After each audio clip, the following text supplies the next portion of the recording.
안녕하세요. 인트메이션.kr C 언어 강의입니다. 오늘은 네이티브 프로그램 동작 원리에 대해서 김숙뱅 분이 설명해 줄 것입니다. 안녕하세요. 저희 인트메인.kr의 네 번째 강의 프로그램의 동작 원리 그리고 아주 쉬운 컴퓨터의 구조에 대해서 오늘을 강의를 진행하도록 하겠습니다. 저희가 초반에 작성을 했던 그 프로그램의 기본적인 소스 코드인데요. main.c라는 소스 코드 안에 이런 내용이 들어있는데 이 소스 코드가 어떻게 프로그램이 되고 이 프로그램이 만들어지면 이게 어떻게 구조가 되는지를 간략하게 도식화를 해놓은 겁니다. 여러분은 비주얼 스튜디오나 어떤 에디터 프로그램을 이용해서 이런 옛 소스 코드를 만들게 될 거고, 이 소스 코드를 컴파일을 하게 되면은 main.exe, 리눅스에서는 별도의 타겟명을 지정을 하지 않으면 a.out이라는 파일이 생성이 되죠. 그 a.out이나 혹은 main.exe라는 게 어떻게 구성이 되어 있는지를 ARM CPU를 기준으로 해서 간단하게 작성을 해봤습니다.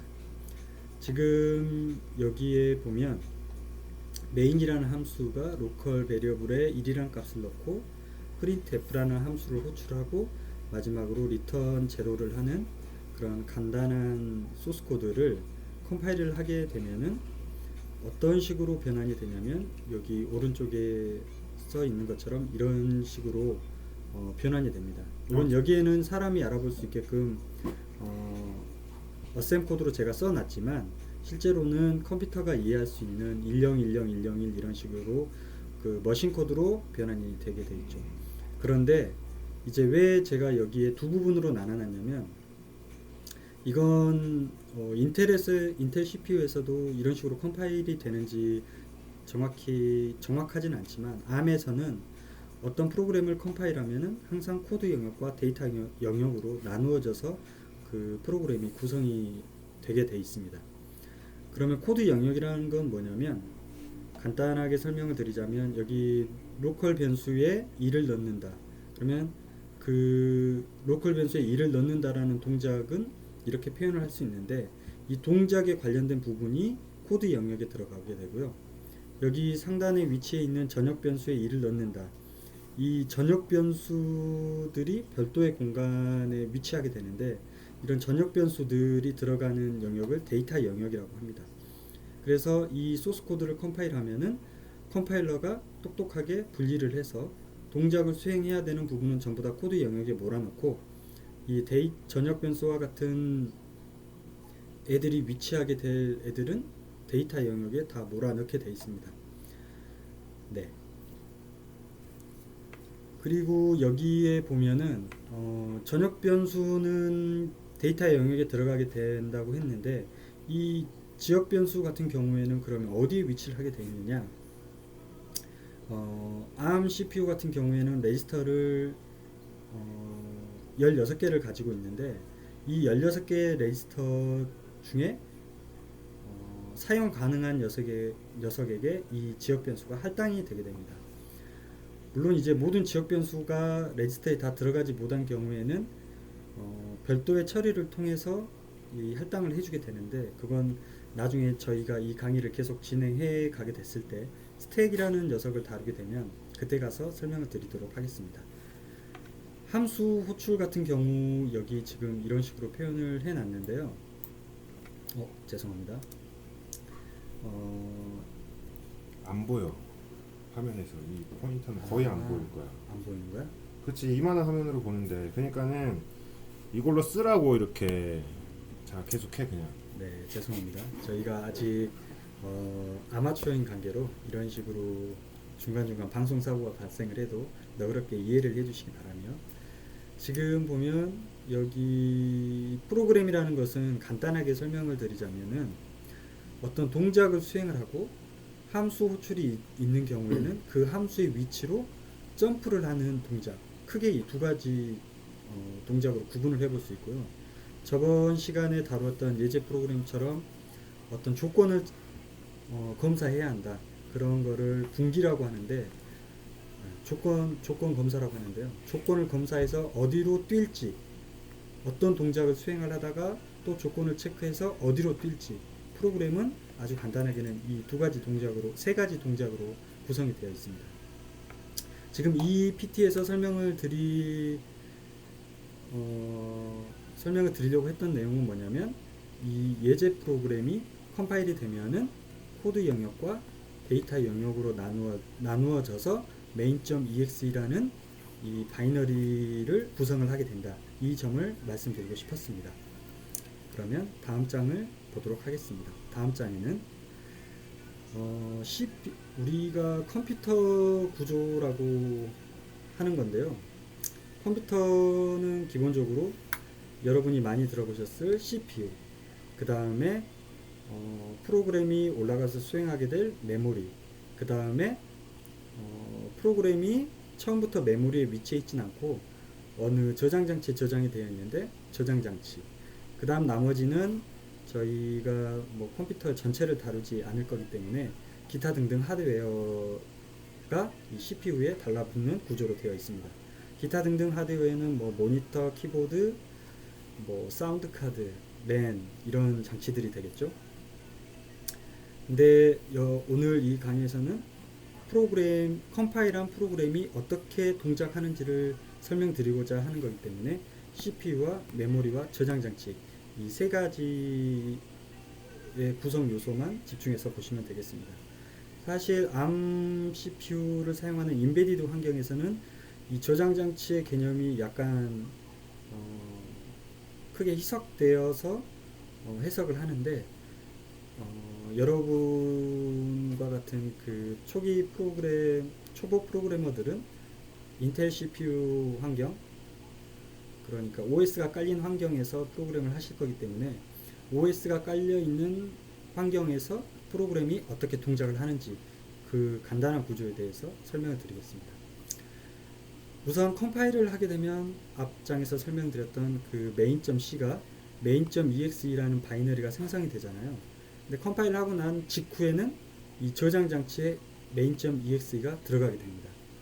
그리고 나서 여러분이 이 프로그램을 엔터를 치거나 마우스를 더블 클릭을 해서 수행을 하는 순간 어떤 일이 일어나게 되냐면 이 저장 장치에 있는 main.exe가 그대로 메모리에 올라가게 됩니다. 앞장에서 설명드렸던 것처럼 프로그램은 코드 영역과 데이터 영역으로 이루어지게 되어 있는데 이 메모리에 올라가게 되는 순간 어떤 일이 발생하냐면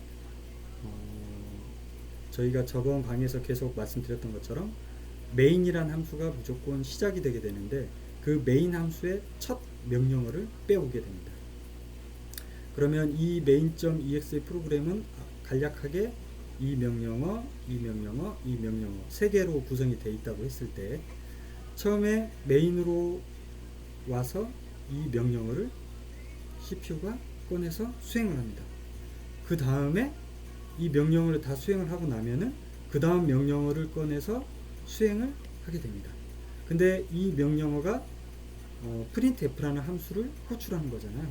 앞장에서 말씀드렸던 것처럼 프로그램은 어떤 동작을 수행을 하거나 어떤 함수로 점프를 하는 동작, 크게 두 가지라고 그랬잖아요.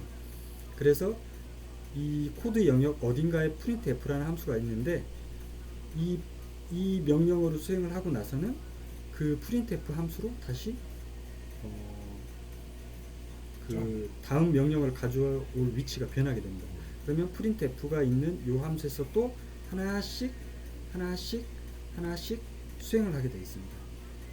그리고 이 printf가 함수가 끝나고 나면 다시 이전 이 함수를 호출했던 그 다음 위치로 가서 그 다음 명령어를 수행을 하게 되어 있습니다. 어떤 프로그램이든지 이렇게 분기가 일어나기 전까지는 명령어를 하나씩 메모리에서 빼오고 그 CPU가 어떤 명령어인지를 해석을 해서 수행을 하는 것, 이게 컴퓨터 구조의 아주 기본적인 원리입니다. 아하. 네. 지금 질문을 하라고 압박이 들어왔는데 저기 저 아래 있는 데이터는 언제 써먹으려고 놔둔 거예요?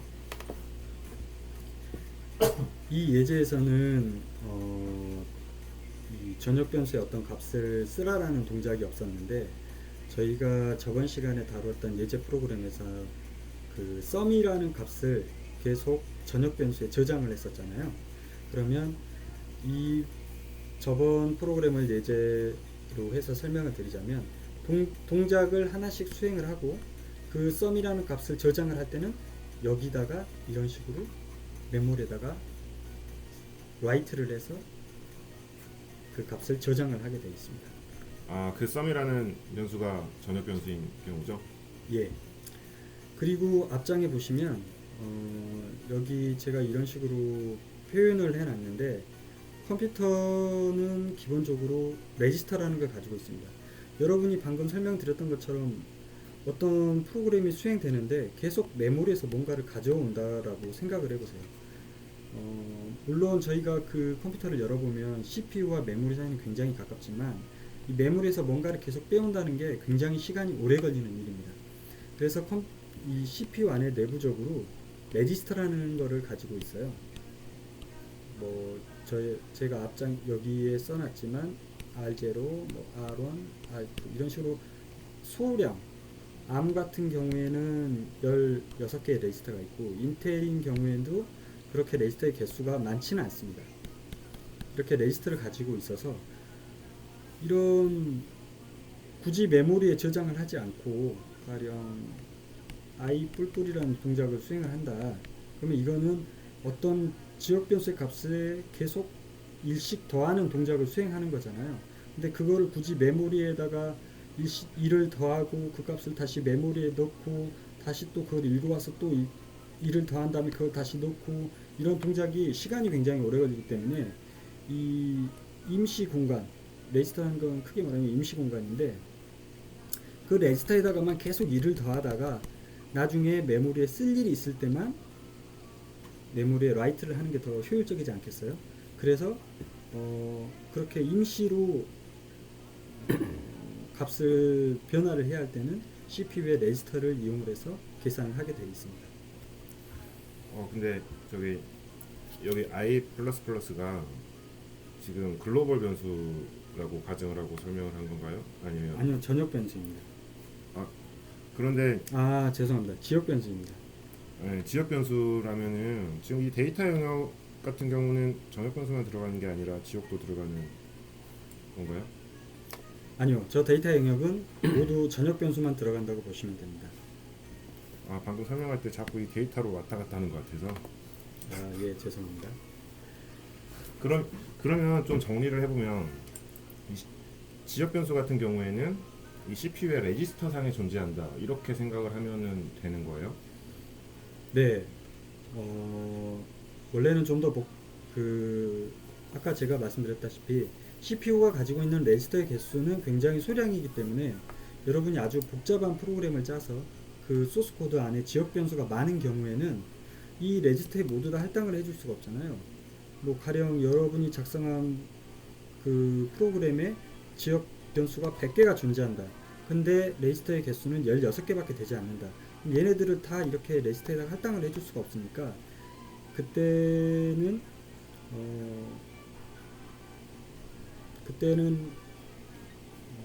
근데 이 100개의 지역 변수가 모두 한꺼번에 사용되지는 않을 테니까 어느 시점에 사용되는 레지스터의 개수는 한정되어 있지 않을 겁니까? 그래서 그런 애들은 레지스터를 할당을 해서 계산을 해주고 부족한 애들은 별도 스택이라는 걸 이용해서 처리를 하게 되어 있는데 그 스택의 동작 원리나 위치 그 구조 같은 경우는 좀 복잡하기 때문에 나중에 저희가 심화 과정을 다룰 일이 있으면 그때 설명을 드리겠습니다. 그런데 일반 아주 초보자가 쉽게 생각할 때는 지역 변수는 다 레지스터에 있다라고 보시면 됩니다. 저는 되게 스택이라는 게 궁금한데 앞으로 심화 과정은 없을 것 같고요. 스택이 그러면 이 코드 영역에 쌓이는 건 아닐 테고, 네. 이 데이터 영역에 쌓이는 것도 아닐 테고, 네. 이 메모리 어딘가에 있겠네요.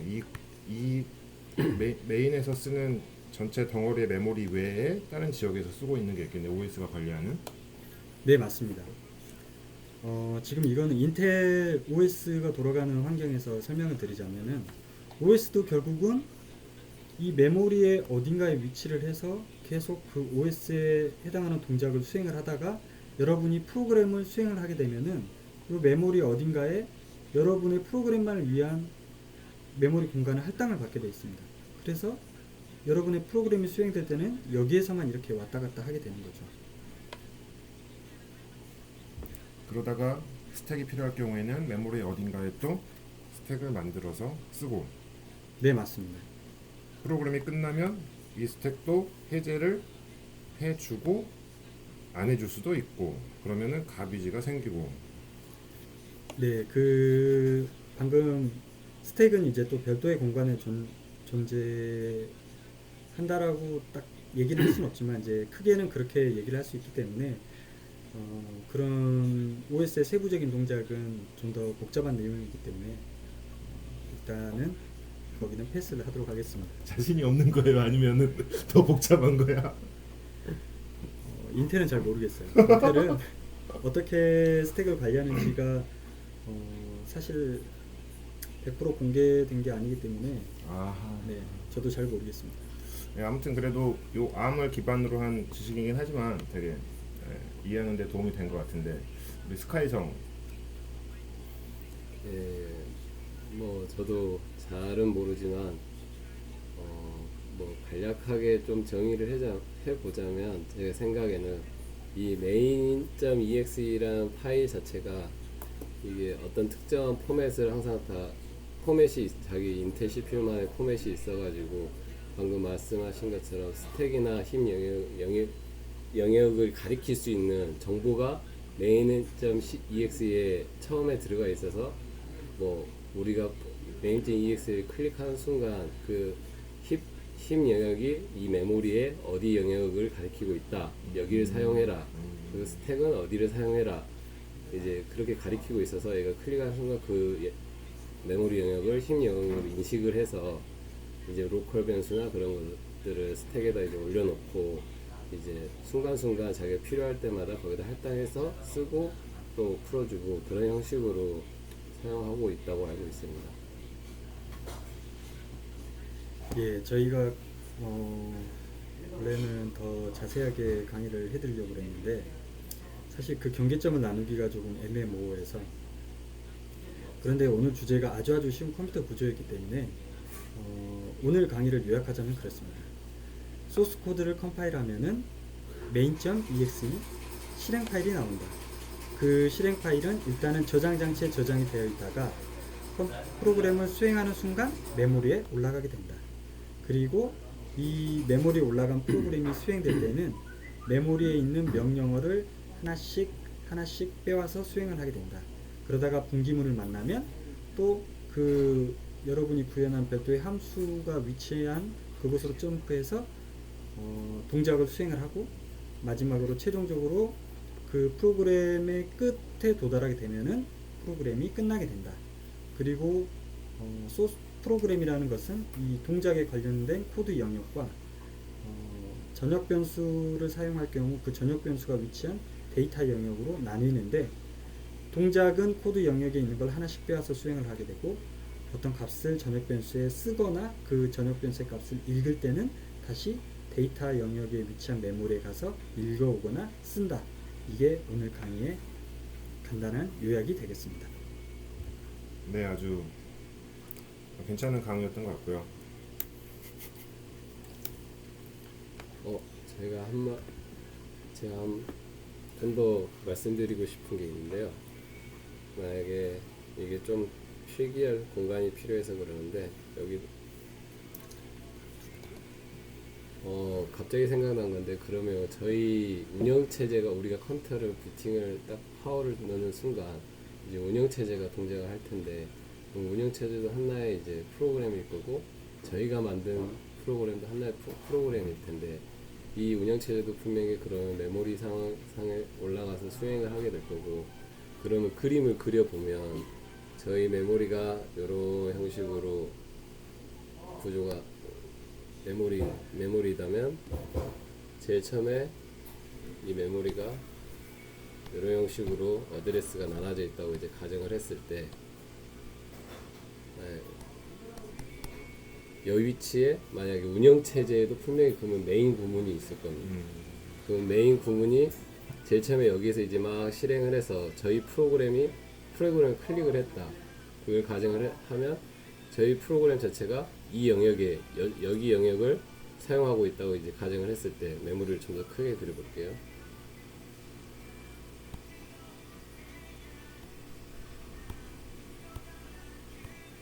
그러면 저희 프로그램이 이 영역을 사용해서 저희 프로그램의 메인이 여기 위치할 수 있다고 볼 수 있을 것 같습니다. 그래서 저희 프로그램이 만약에 여기에서 아까 그린 것처럼 뭐 무브를 해서 R0에다가 2를 넣어라. 그러면 이 1값이 이 R0라는 CPU 레지스터에 저장이 될 것입니다. 그리고 나서 A를 수행을 해서 저희가 printf를 뭐 호출을 한다. 그러면 어셈으로 BL이라는 게 이제 점프를 하는 것인데, 이 BL을 점프하는 순간 저희 프로그램에 요만큼 사용하고 있을 때 한다고 가정을 했을 때 printf 함수가 여기에 정의가 돼 있다고 이제 가정을 하면 이 BL은 이쪽으로 순간 이제 점프를 할 것입니다. 그리고 나서 printf가 막 이제 이런 형식으로 이제 수행을 하고 다 수행을 했으면 얘가 다시 리턴을 해주는 코드를 만나게 될 것이고, 리턴을 해주면 이 BL이 다시 이쪽으로 어드레스가 이쪽으로 올 것입니다. 그리고 만약에 더 긴 프로그램이 이제 밑에 더 있으면 쭉 이런 형식으로 이제 수행을 해가는 모습으로 운영 체제에서부터 저희 차일드 프로그램들까지 그려 나갈 수 있을 것 같다는 생각이 드네요. 네, 게스트분께서 한 번 더 정리를 잘 해줬던 것 같아요. 사실 김소땡 군이 덕지덕지 하면서 무슨 말인지 잘 모르는데 여기에 좀 이렇게 잘 정리해준 것 같고요. 오늘 강의는 여기서 끝내도록 하고, 지금 intimate.kr을 사이트를 만들고 있는 중이고요. 만들면은 관련돼서 좋은 정보나 뭐 질문들, 아니면 우리가 잘못했던 것들을 지적글들 많이 올려주면 좋을 것 같습니다. 오늘은 이렇게 끝내도록 하겠습니다. 자, 한마디. 많이 부족한 강의를 들어주신 여러분께 감사드립니다. 몇 명 없어. 다음 시간에는 좀 더 충실한 강의로 여러분을 찾아뵙도록 하겠습니다. 네, 들으시느라 고생 많으셨습니다.